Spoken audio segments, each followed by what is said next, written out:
You're listening to the Tony Kinnett Cast on 93 WYBC. WCYTV Here on the Daily Signal. Good evening and welcome to the Tony Kinnett Cast here on the Daily Signal, nationally syndicated and first on 93 WIBC. I hope you had a great weekend because we have got all of the news to give to you. Mainly that the Trump administration has started rolling out so many victories right before the 4th of July. And again, the vast majority of them not artificially timed victories, not something that you can prep to happen right before the 4th of July week. I'm pretty sure at this point the Democrats are on hospice. Genuinely, Chuck Schumer and then Chris Murphy from Connecticut, my new least favorite state in the union, are having perhaps the worst time in their entire lives, and it's not getting any better. So let's go over some of the wins, because these are genuine wins. And as we're going to talk about with Scott Jennings from over at CNN just in a couple of minutes, these aren't the kind of wins that you can ignore and kind of explain away. Though, again, individuals on the Democrat Senate are certainly trying to. So first of all, something that no one should be against no matter whom you are. You have the peace deals that have been completely orchestrated by the Trump administration. So two of these are between the Democratic Republic of the Congo and Rwanda. That is a war that has been raging. The Trump administration brought the delegations to the White House to formally sign the peace agreement. And then India and Pakistan, two nuclear powers, one a lot more unstable than the other. And the more unstable of the two nuclear powers was so satisfied with Trump essentially saving the southern regions of Pakistan looking a lot closer to the north, if you catch my drift, that they nominated President Donald Trump for a Nobel Peace Prize. But the man wasn't done. He then orchestrated a ceasefire that is still holding miraculously between Israel and Iran. Now, the Ayatollahs have now threatened to kill President Trump. And we'll get to that later because that's an entire other ball of wax. The Trump administration, of course, destroyed the Iranian nuclear program. And the further we get out from these strikes on the Iranian nuclear program, the more clear it is with each passing moment, with every passing study, with direct observation, with instrument measurements from afar on things like radiation, things like infrastructure scanning, heat exhaust, etc., that the Iranian nuclear program is effectively obliterated. And how are the Democrats countering this? Because again, this is a foreign policy move that has been in one way or another promised since the days of Ronald Reagan. And now here we are actually seeing some fruition without, so far, a single American troop killed. And how does the media respond to this? Well, Jasmine Crockett has now shuffled on out to complain that really the problem is it's the money. It's the money, the problem is the money. Money. Let me tell you, just dropping those few bombs in one day, that was the beginning of what is going to be a very long bill for us as they talk about being efficient. There was nothing efficient about doing it. And maybe if there was some consultation, maybe with those that say have constitutional authority, since we care about the Constitution, then maybe we could have saved the American people not only money, but the lives that are now at risk as we have. Again, that was a couple of days ago, and no, in fact, it appears, it just so happens, one might say, that the Trump administration has effectively pulled off a major diversionary attack a major diversion and the accompanying attack that completely obliterated the Iranian nuclear program, whining to us, those in the Congress that are supporting massive socialist programs, about a couple of expenses in bombs and jet fuel is patently silly. And then you have, of course, Chuckles Schumer, who continues to assert that it was an incredibly ineffective attack and it wasn't efficient at all. Oh, it was very, very terrible. First, let me say that I've always said that Iran can never have a nuclear weapon, plain and simple. President Trump said that the nuclear stockpile was completely and totally obliterated. I did not receive an adequate answer to that question. What was clear is that there was no coherent strategy, no end game. Okay, so let's break that down because it's been a couple of days. Now we can actually criticize the initial statements made by the Democrats. This is the important thing. Now that time has passed, we can actually look at the merits behind what Chuckles is saying. So first and foremost, that there was no coherent plan to this is ridiculous. The United States had convinced the Iranians that it was flying B-2 bombers to Guam to sit until the end of this 2-week period in which Witkoff was basically calling them on repeat and saying, you're ready to negotiate, you're ready to negotiate, you're ready to negotiate. It took them completely by surprise. In fact, it wasn't even public knowledge that the Iranian facilities had been hit until after the American aircraft were already out of Iranian airspace. Not that there was much airspace of them to have. So as far as a Democrat push against this, by the way, the polling data shows Americans are overwhelmingly in support of this action. Overwhelmingly. That brings us over to the big, beautiful bill, which is now going through its amazing, wonderful process of getting things settled in the Senate. It is going to pass. It is likely going to make it to Trump's desk before the 4th of July. Now, there are a couple of people that are complaining. So first of all, Senator Tom Tillis of North Carolina, responsible for voting for a lot of the Biden and Obama era appointee judges that have caused the American people a lot of hurt. A lot of the executive agency staff who have caused the American people a lot of hurt. That kind of goofy, foolish, terrible, horrible nonsense is in fact in part because of Republican Senator Tom Tillis, who stood in opposition to this bill. Why? Was it like for fiscal reasons? No. He didn't want certain social programs to be cut that might sort of, kind of, almost a little bit impact North Carolinians. And it's a stretch, even for the Congressional Budget Office. So Trump said, fine, well then you just won't get any support from the RNC and you'll get primaried. And he has now announced his retirement. Elon Musk has also come out against the big, beautiful bill. Now, I gotta say, as much as Elon Musk is currently coming forward and trying to say that it's because the bill is very, very expensive and it's going to shackle us to all of these trillions and trillions of dollars in debt, two things are objectively true. Number one, there was no scenario in which you were going to get New York Republicans, California Republicans, Tennessee, Kentucky, Indiana, Florida, Idaho, Wyoming, and everything in between Republicans to get this particular bill through reconciliation, with all of the problems that it already has, without it being a big spending bill. Americans do, in fact, want high spending. They'll say they won't. But then when you ask Americans which polls, specifically, through polls, which specific programs they want to cut, all of a sudden it gets really, really quiet.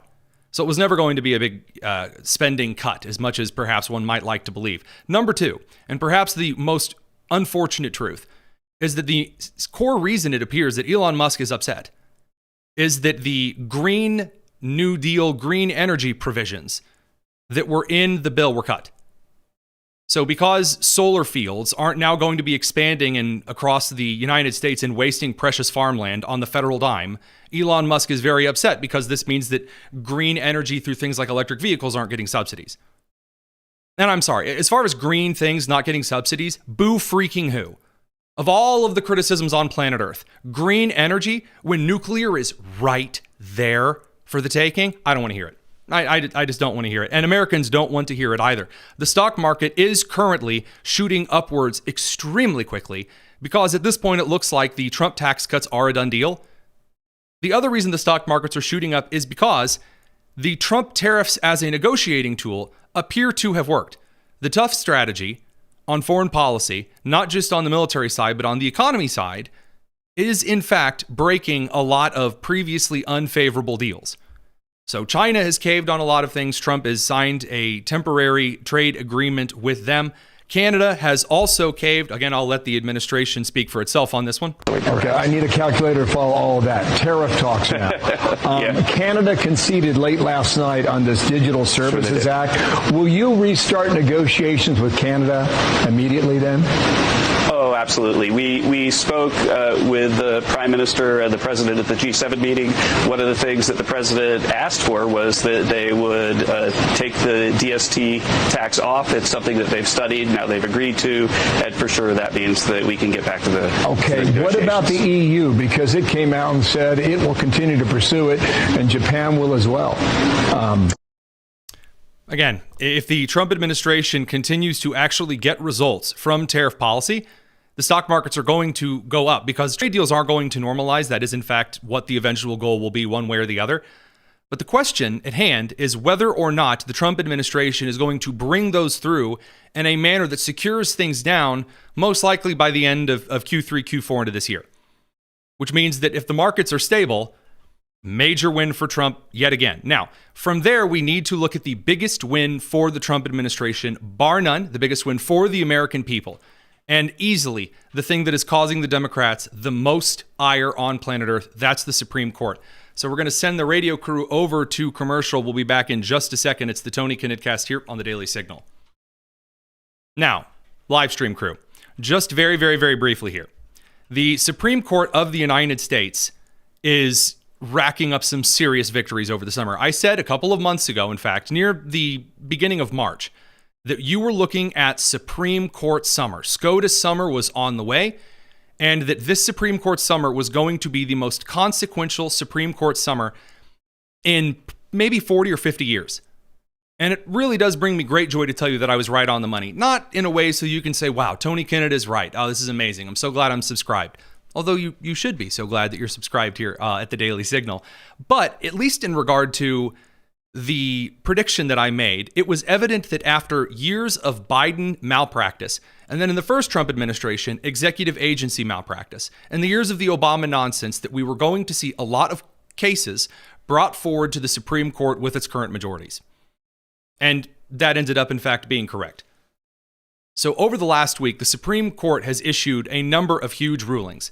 So in one of these, in Mahmoud versus Taylor, the Supreme Court ruled that, in fact, individuals who are not the child's parents do not have a right to teach children LGBTQ plus 2IA concepts. In essence, parents have a right under the U.S. Constitution, not state law, but under the U.S. Constitution, to opt out of things they do not want put in front of their children.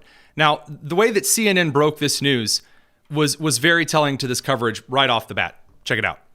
I see one of our runners over here. What do you have? Which case is this? LGBTQ books. Oh, we actually have this is the other case we're watching for. This has to do with whether parents can opt out of curriculum that deals with LGBTQ issues. We've seen this conservative supermajority continue to expand our religious protections, so we've been watching this. I am told, my producer Casey just handed me a note, this is a 6-3 win for parents. So here, in one of the biggest cases of the term, the justice is ruling that parents can opt out of instruction or curriculum that deals with LGBTQ issues on religious grounds. And this is significant because this could open the door for other religious exemptions. That's how the media is spinning this, that, oh, this is going to be the open the door for religious exemptions here across the country. Again, the argument that individuals that are not the parents of the child should be able to make decisions for the child is unpopular. And that era is over. And it's a phenomenal end to Pride Month in what must be the most lackluster Pride Month since the beginning of Obama's first term. And a very good thing, too, and we'll get to that. The Supreme Court also ruled that Texas is correct in allowing states, via state law, to require adults to provide age verification if they wish to access sexually explicit content. Because addiction to pornography is a major, major, major issue for children, up to and including sexual stimulation, which causes kids to enter puberty sooner, which is a major problem developmentally. Not to mention the psychological addiction damage and the damage to social relationships and development. Last but not least, that brings us to without a doubt, the biggest Supreme Court decision. In fact, it's so incredibly crucial. I don't think we're going to be able to cover it here at the end of this first segment, but I'll try, at least to give it a bit of framing here. The Supreme Court ruled in a 14th Amendment case about an injunction that was filed on whether or not the president had interpreted the birthright citizenship clause correctly. The Supreme Court ruled essentially on injunctions.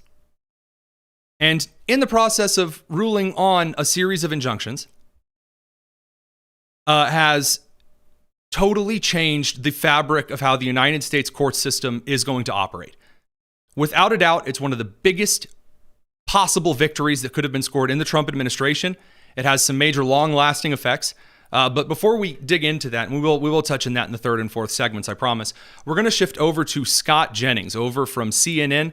Of course, he has suffered through what a lot of individuals over on the media side that aren't over on the left have suffered through, which is a large crew that took all of that series of victories that we just described and refuses at all to acknowledge them. Essentially, they are walking through the entire Trump administration so far, hands over the eyes, and just repeating over and over, Trump is bad, Trump is bad, Trump is bad, like a mantra. And it has not had the impact that they've hoped for. In fact, it's had quite the opposite impact. And we're going to talk to Scott about that in just a second. We got to bring the radio crew back from commercial, though, to do it. Don't go anywhere. It's the Tony Kinnett Cast here on the Daily Signal.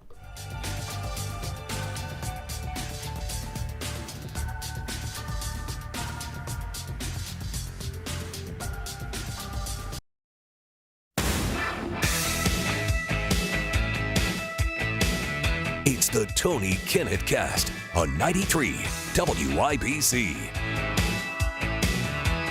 Welcome back to the Tony Kinnett Cast here on the Daily Signal, nationally syndicated first on 93 WIBC.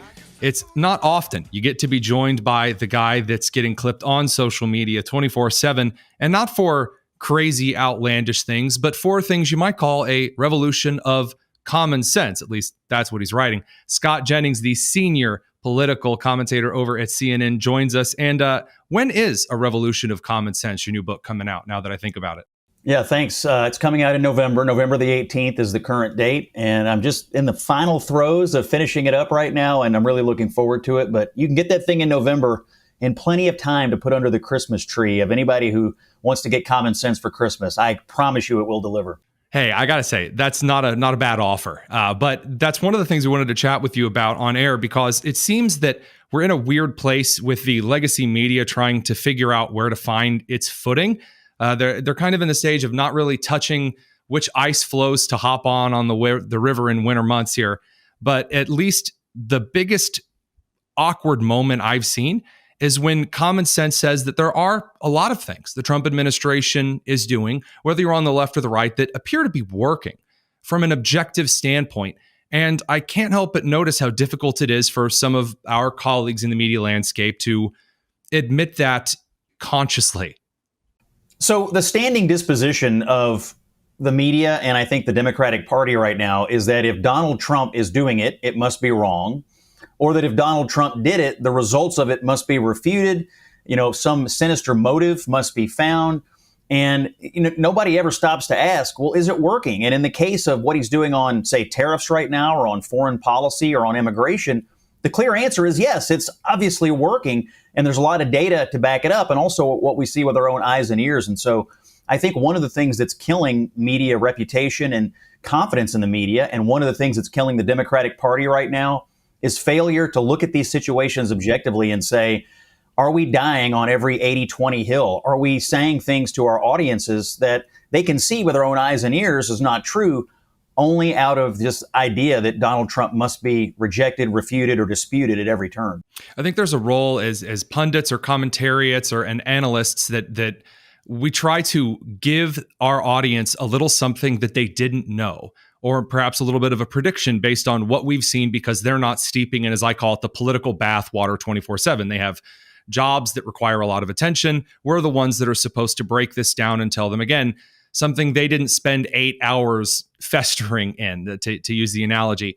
But when they turn on the media, whether it's a podcast, whether it's a news segment, whatever, what have you, and they see something that is exceptionally discordant with what is right in front of their nose, right in front of their pocketbook at the grocery store, or looking at developments around the world, there's no reason for them to come back and then seek our advice or our analysis on other things. I'm shocked that still they persist. Maybe I'm a little confused. Maybe it's just because I'm young and still a bit naive. Yeah, I think, and to borrow some language from the left, when you tell people things that don't comport with their lived experience, you get in trouble with them in terms of your own credibility. This is true for media. It's also true for politicians. And I see both of these entities doing this over and over again. Part of my job at CNN, I think, is to often inject a dose of reality or a dose of common sense, or, just ask a question. Are you looking at this correctly? And boy, the reactions you get when you do that are really wild sometimes. It just happened to me, in fact, last week when we were discussing, this thing that didn't get a lot of coverage, but Trump and Marco Rubio deserve a lot of credit. This peace treaty between Rwanda and the Congo. This has been going on for 30 years, and the United States brokers a peace agreement, and yet still some of my colleagues were either ignoring it or, refusing to believe that, yes, in fact, Donald Trump and Marco Rubio had, in fact, brokered a peace deal. It's not done. It's not done. You didn't watch the news yesterday. They literally announced it in the Oval Office. Thank you very much, Mr. President. This is indeed a historical day because it's the signing of a peace agreement between Congo and Rwanda to end a conflict that has been going on for 30 years. Let me ask you a question. Literally in the Oval Office. Can I say something? Friday afternoon. You said something earlier. You said, and you kind of agree with Pete when he says there's something about the media where they feel like they want to disprove Donald Trump. Is that what you said? Something to that effect? Yeah, it happens every day. And you think that's what they want to do, right? You think the media is going in to say he's lying and he's not telling the truth. You Correct. believe that? That is the standing disposition. Do you believe that he tells the truth? Yeah, I do. Every time. You think all presidents do you that? think the president tells the truth? This current president tells the truth often. Yeah, I do. Okay. I also think that, to our point that we haven't established, he does announce things before it's too soon. They literally had the countries in there. The program isn't. I feel like you should watch the news before you come out here. This happens every single day, and I think, you don't get that many chances with an audience. Once you sort of prove that you're not keeping up or that you're, sort of trying to play outside the bounds of what we can see is true and factual, it's hard to get people to come back to you when you've already violated that trust. It's bizarre. And look, the news cycle's moving, 200 miles an hour. We're trying just to keep up with it. It's one of the things I actually wanted to talk to you about, because a lot of my time, I'm asked why I don't write as much as I used to. And the honest answer is that we're hopping between shows and doing, media hits as a commentariat on different platforms. There's not a lot of time to at least stay up to the news. And I'm terrified of the moment when I'm going to be asked about something on air that I don't quite know. But man, I sure hope that when I'm in that position, I don't just say, this never happened, or it's not finished. Trump didn't broker any kind of peace. That simply isn't true. That the gall one must have to say something so discordant and so proudly. Yeah, when you're in these kinds of positions, you have to do an enormous amount of research, and not just over a short period of time. You have to track it over hours and hours every single day. And my job at CNN, I do treat these jobs, this job and these panels like I'm a journalist. And by that, I mean, it's my mission to go on television with the latest facts, with the most up-to-date information, and then give you my authentic conservative point of view based on the latest facts. I never want to go on TV and say things that aren't true. I never want to be behind the times. And so in order to do that, I am tracking incoming information all day, every day, up until right before we go out on set and those cameras come on. You can bet that I am in constant intake mode in terms of information. And honestly, it happens almost every day. I'm sure it happens to you. Sometimes right before you flip the camera on or the microphone, you see something that completely changes what you were about to say because new information has been presented. And by the way, it's our job to react to that, not just pretend that it didn't happen. There are a couple of times this last month when we essentially had to change the entire outframe of the show because things were changing so quickly. And it does take a level of, and by the way, I'm not trying to, puff myself up here and say, well, it takes a deep amount of humility to say but it's a responsibility to say, look, I don't know everything right now. So I'm going to tell you what I do know. I'm going to tell you what we know going into this. And then even if I'm off the air, I may not be able to wrap it up in a neat little bow for you. But we've become so addicted to ratings and kind of the complete finality of this person always has all of the answers, so I demand they be clairvoyant. No, I'm sorry. I would rather you come back tomorrow and me not be wrong than have to issue 8 corrections throughout the next 24 hours. I mean, again, that seems like it should be common sense, but it's still so scarce and scant, and not just on the left, but on the right a little bit as well. Yeah, I think that the desire for finality in viewpoint is there. And so people are wanting you to have the final or, the complete or, I don't know, just the last word on everything. When sometimes actually the correct answer is, this is an unfolding situation. Here's what I know right now. Here's what could happen, or here's what I want to have happen. But you need to understand we're in the middle of a fluid situation. And so whether you're talking about trade deal negotiations or, the war that just broke out in the Middle East that is now on pause after 12 days, these things that are ongoing where the situation is fluid, to me, the correct answer is always, here's the facts as I know them. Here's my viewpoint as I believe it. And you need to understand as an audience, this is a moving target right now. And I'm paying attention to it just like you are, and I'll update accordingly. And I would hope that the common sense that's not only shown itself to be scarce in the media has become a lot more popular with the American people. I hope my hope for the American people as we go forward is that this becomes that it becomes more, common's not the right word here. I really hope that the American people continue to pay as aggressive attention over the next couple of months and years and decades to our political system as they have paid since really the beginning of last calendar year to the cycle. It's really continued through the first Trump administration so far. And that makes my job easier because, the feedback that you get is a lot more relevant. But it also makes me a little more nervous because I feel like I have to be that much more careful about what I'm saying because the audience is a lot more up to date than perhaps they might have been right at the beginning of COVID, for example. Yeah, I think for audiences, there's two kinds of consumers of information and news out there. Those who are really addicted to it all day long, and so they're following the process as it unfolds. And then there's a whole other audience, maybe larger audience, that at some juncture just wants to know, well, what happened? What are the results of this, ongoing thing? And so I think sometimes as commentators, it's easy to get wrapped up in tracking the undulations of the minute-by-minute process. This was said. No, this was said. This happened. That happened. There's a lot of people out there who, as you pointed out earlier, are simply going through everyday life. And at the end of their day or the end of their week, they want to say, what were the results? And I think with Trump right now, it's easy to get caught up. And I think a lot of media and Democratic politician type people get caught up in this. It's easy to get caught up in the minute-by-minute. What are the results?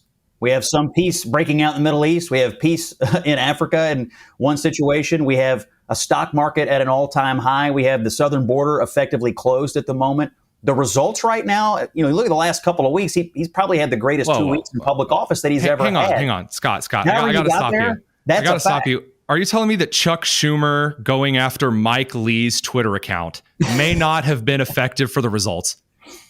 Chuck Schumer right now is one of the craziest people in politics right now. I look at him, I look at his tweets, his posts, I look at his videos, and not only is he trying to wrap himself up in these process things, but also he frequently says and does things that are often 48 to 72 hours behind the times. I mean, after the Israel-Iran ceasefire, like the next day, he was still out there saying, we have to end this war.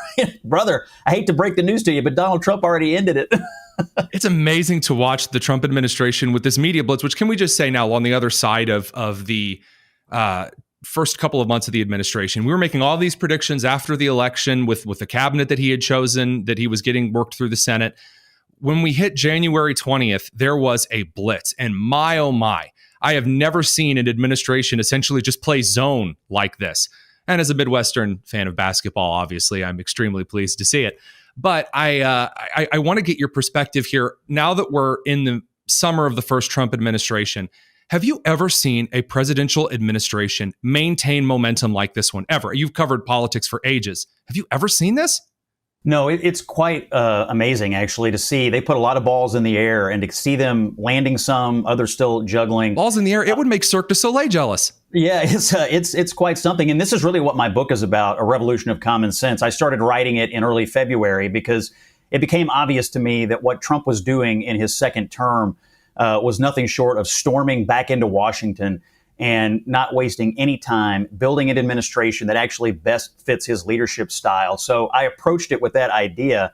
He's out here talking about a revolution of common sense, and then he built the administration designed to do it, not on one front, not on two fronts, but on everything that he ran on, everything that the Republicans have always said they wanted to do, domestically, foreign policy, economically, you name it, and culturally, and the guy is putting some motion into the atmosphere. And I interviewed lots of cabinet secretaries, lots of White House staff, spent some time with the president.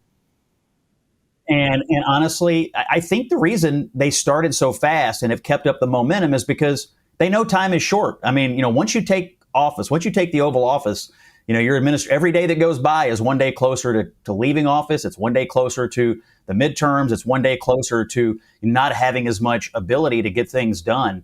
And so they put a lot of things in motion. And honestly, this summer, a lot of things are crossing the finish line for them, including probably the big, beautiful bill, which I suspect will get done before the 4th of July. So last question here on that hinge, because thank you, by the way. It's always nice when you just kind of lead right down my mental track. A lot of guys could put together a cabinet of yes men, and they're all ideologically aligned, and everyone is in agreement on certain policies.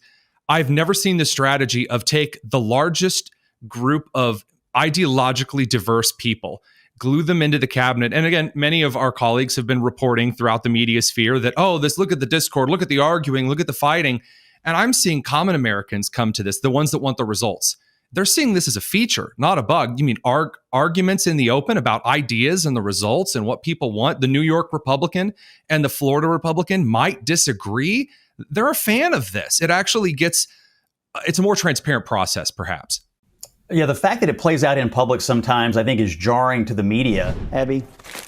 Is that a bag for you to breathe into? No, this is what... Okay. I'll be pouring this in my Newsnight mug tonight. Oh, Lord. Pepto-Bismol is what we all need here in the Republican Party. I thought it was some Jack Daniels. They might need that too. I'm just, first of all, I just want to, I know that we have our differences here sometimes, but if you could give me a little dispensation for the next hour and not beat me to death. Look, here's the deal. But is actually welcome by the American people. I was interviewing Scott Bessent, the Treasury Secretary, for this book, and he was talking about what it's like to be in meetings with the president and how he arrives at decisions. And he said, the quote was, he's happy to have you disagree with him. I mean, Trump actually welcomes this kind of debate and dissent internally. I think it helps him arrive at decisions. But the one thing he does do, he arrives at decisions. I think one of the things that plagued Biden and Harris was constant hand-wringing, constant indecision, constant worry about which crazy faction of the Democratic Party they were going to offend. With Trump, he takes in information, listens to debate, and then there's a decisive action. And I think people follow leadership and they follow decisiveness. And I think that's why Trump is succeeding right now. And I think that's worth the Pepto-Bismol on set, to be honest with you. I think that in and of itself. Scott Jennings, senior political commentator, the man, the myth, the legend over at CNN, and of course, author of, coming out in November, A Revolution of Common Sense, How Donald Trump Stormed Washington and Fought for Western Civilization. Thanks for giving us a couple of minutes. You can order it today. Thanks a lot. We'll be back in just a second. Don't go anywhere. It's the Tony Kinnett Cast.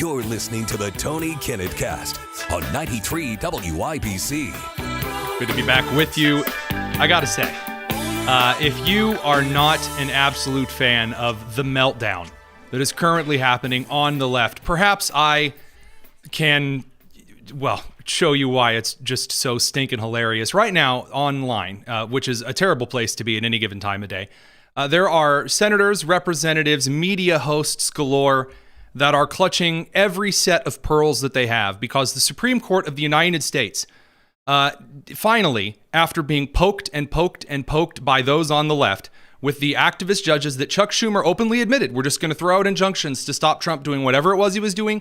Didn't matter if it was legal. Didn't matter if the law was or wasn't constitutional. Didn't matter if there was any standing or any case at all. He was going to order district court judges to order national injunctions freezing things. And the Supreme Court of the United States found, no, you cannot do that. And it was John Roberts and Amy Coney Barrett who ended up moving right on in because they were so stinking annoyed with the hyper-progressives on the left that Amy Coney Barrett reached her hand back and smacked Ketanji Brown Jackson square across the mouth. So before we even get started, I do want to point out that I did call this in May. I did. That the left always goes way too far, way too fast. They did it with judges. They did it during the Obama administration with his executive order procedures and policies. They did it with the LGBTQ stuff. They did it with the really awkward, yelling, screaming, nonsensical candidates. They did it with the cancel culture. They did it with the boycotts. They did it with the IRS targeting things. The left always goes way too far, way too fast. But we'll get to Moram Zamdami here in a minute. Because instead of winning over the moderates, which the left had every opportunity to do, after the 2024 election loss, the left had every single opening on the books to moderate. And there were a few Democrats, you can count them on one hand, who met in Virginia and had a private meeting where they talked about things like waving the American flag, going to gun shows in churches, being normal, not leaning into socialist economic messaging, spending a lot of time in rural areas and in the Rust Belt. And then Ken Martin, the new head of the Democratic National Committee, slapped that down and said, we are not doing that. Absolutely not. And then they elected and then fired hyper-progressive David Hogg, and then threw all of their cards behind Zoran Mamdani, or more aptly put, Moron Mamdani. Because the idea that what you really need to do is go even further and even crazier just doesn't look good. It doesn't work. No matter what part of the government you in. Now, if you're looking at the Supreme Court of the United States, Ketanji Brown Jackson went on her own. She wrote her own little opinion about this case and filled it with a bunch of like millennial speak memery, not even like decent current meme trends, but really old stale memes. So she said in one part of her opinion, instead to the majority, the power-hungry actors are, ellipses, parenthesis, wait for it, the district courts. You're writing a Supreme Court opinion, not a blog at Starbucks, honey. Try to rise to the position. She would later go on to drop a couple of F-bombs. She has no idea how sentences work. I know that the woman who couldn't define what a woman was in hearings before she was appointed, I know that's a shock to many of you.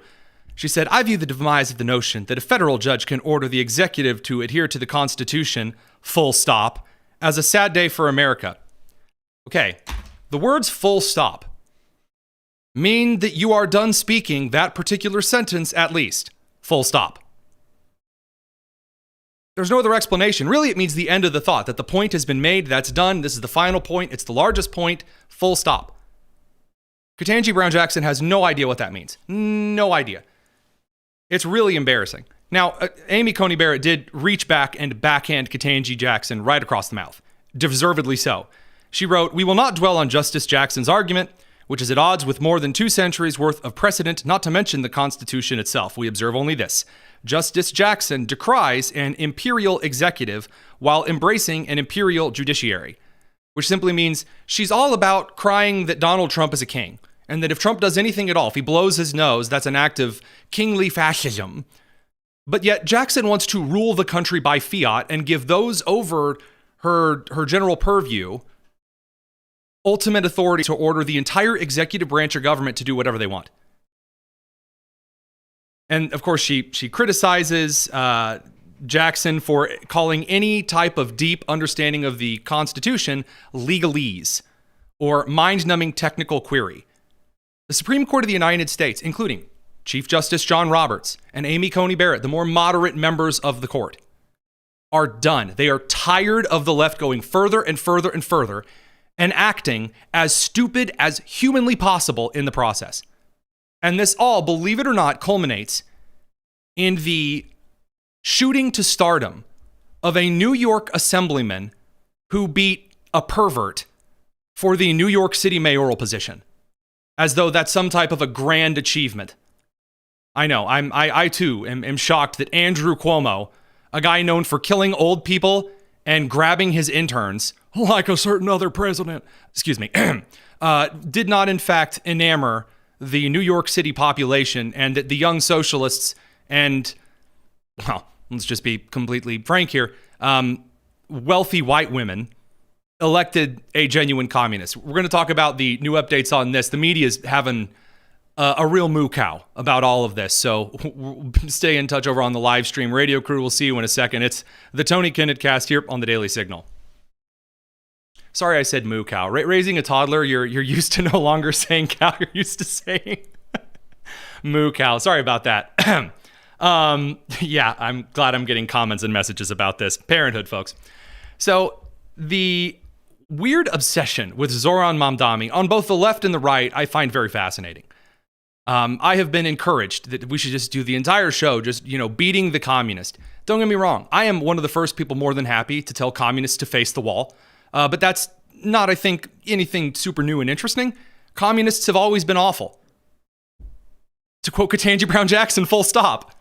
But in this case, again, see, using full stop incorrectly there. In this case, I do think it's interesting watching the rest of the Democrat Party completely throw away any decent chance of salvaging the party and embrace the boldest new strategy for the DNC, losing. I'm kind of shocked because now the media has to come out and defend some of the wildest things I have ever heard in my entire life. Because Zoran Mamdani has said some really disturbing and troubling things. A CNN article, because, of course, has come out to say, quote, Zoran Mamdani, the favorite to become New York City's next mayor, after winning the Democratic primary, has a contentious plan to create a network of city-owned grocery stores. But it's less radical than critics portray. Some food policy and grocery industry experts say. Whenever you have an outlet that says something very controversial and or stupid, they always follow it up with experts say, because CNN is not supposed to be publishing this as a straight news piece. That's supposed to be opinion, relegated to your local dumpster in the depths of hell. But CNN, wanting to come to bat for Zoran Mamdani, whom, by the way, there are currently financial documents circulating showing that senior members at CNN may in fact have donated huge heaps of moolah to Zoran Mamdani's campaign. I must say, it's rather hilarious watching the media come to bat for this man. And by the way, I'm sorry, state-owned industries are in fact a socialist program. They are. That is one of the core definitions of socialism. However, if the state nationalizes an industry and forces people to partake in said industry, that's when it becomes communism. Now, don't get mad at me for saying that. The guy that you should be mad at for saying that is Karl Marx, who says that even if the government sets up an industry, it should force other businesses to pay part of their taxes towards the government-funded business as kind of a tax on business entities.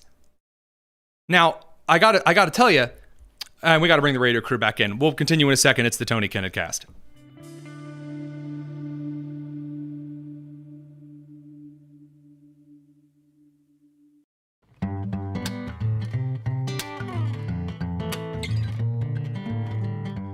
It's the Tony Kinnett Cast on 93 WIPC. Just a curbside prophet with my hand in my pocket and I'm waiting. Zoran Mamdani, in his illustrious wisdom after announcing that he wanted state-run grocery stores, which have provided many great things throughout history, like bread lines and starvation, has apparently only said communist things in good faith. And they're not actually real communism. Real communism has never been tried. Just ask that real true Scotsman over there.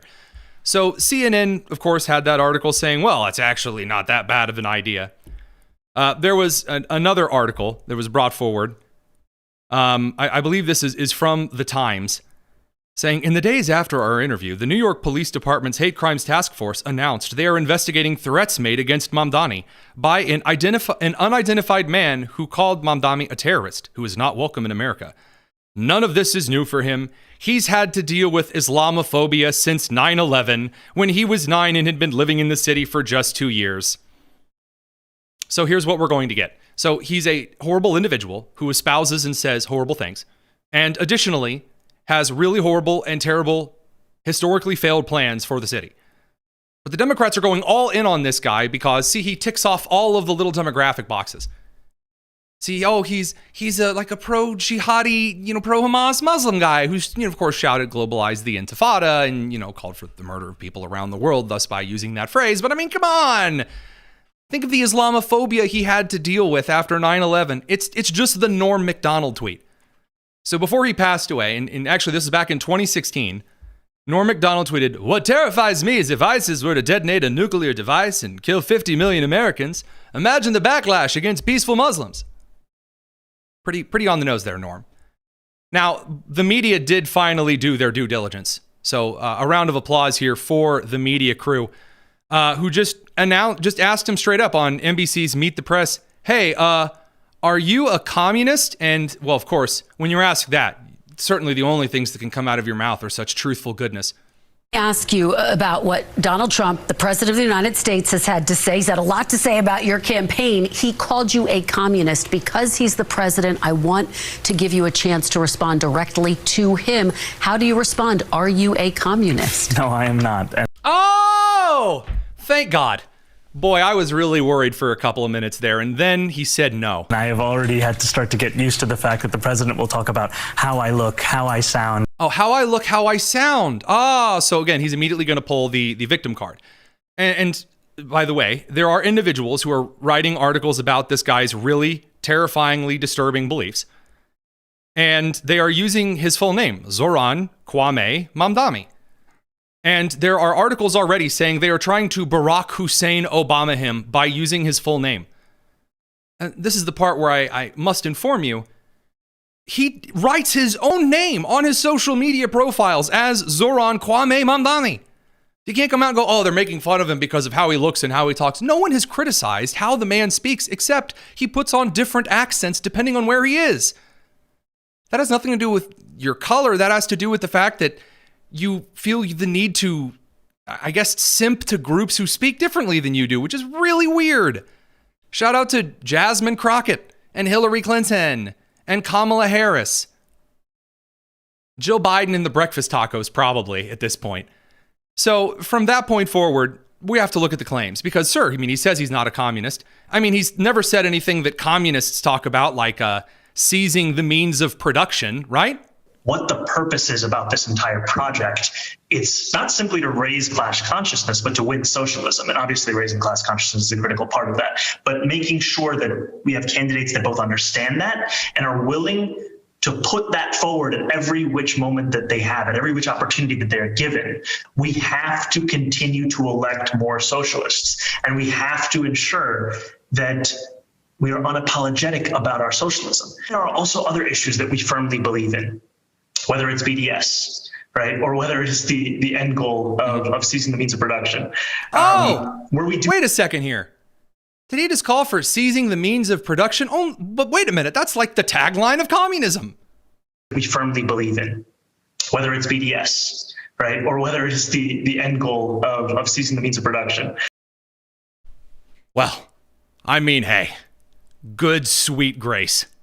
Now, I don't have to tell you that this guy's an open communist. Seizing the means of production and being the tagline of Karl Marx. But at least he hasn't said that, people shouldn't be allowed to, be millionaires or billionaires or anything like that. You are a self-described democratic socialist. Do you think that billionaires have a right to exist? I don't think that we should have billionaires. Oh, my. Well, so the Democrats are all circling the wagons around this guy as though they think this is the move.